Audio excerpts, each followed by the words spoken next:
Eto. You know what's this?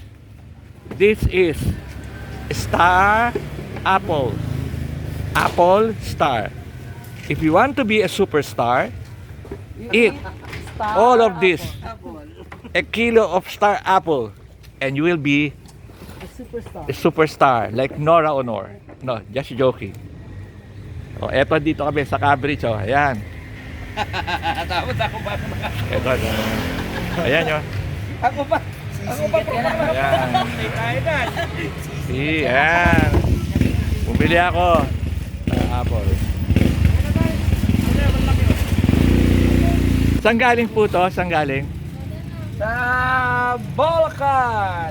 Oh, you know yung Bulacan? That's Bulacan. Sabi ng Amerikano, Bulacan. So marami dyan. Dati maraming ano rito eh. Yan, ang laki ng Star Apple dati dyan eh.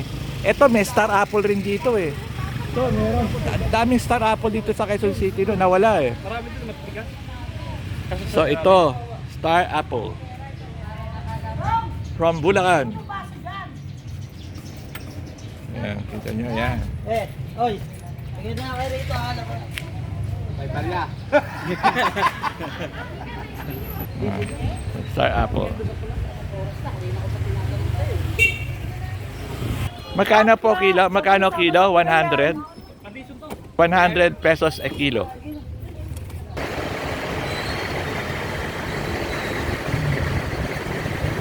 These are Kaimito trees. Kaimito. Star apple trees. These are Kaimito trees. The original. This is one of the oldest house along New York Street, owned by the late General Noe Diot. So yan ang tree. The Kaimito, the Star Apple, was introduced here in the Philippines and planted in the early 20th century. Who brought here? We don't know.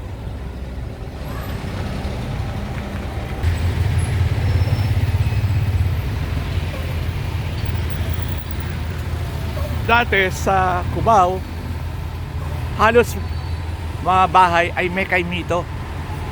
Ito lang yata natira sa Cubao eh. Isa sa mga naiwan. Ito ay maunang-unang bahay dito sa New York Street, Cubao, Quezon City. Kaya may poste pa sila oh. Yan ang original poste. Yan ang original poste nila oh.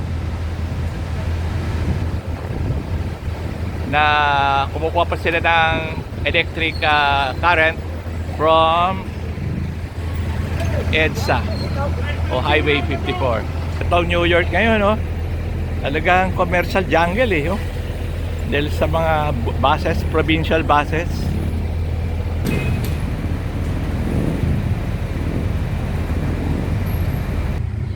So ito mga Kaimito, ready for sale to be distributed sa mga store sa NEPA, sa Mega Q-Mart. Yan. Sa lahat ng prutas sa Pilipinas, ang Kaimito ay dinala rito panahon ng Amerikano, early 20th century. Sino nagdala? That is a question.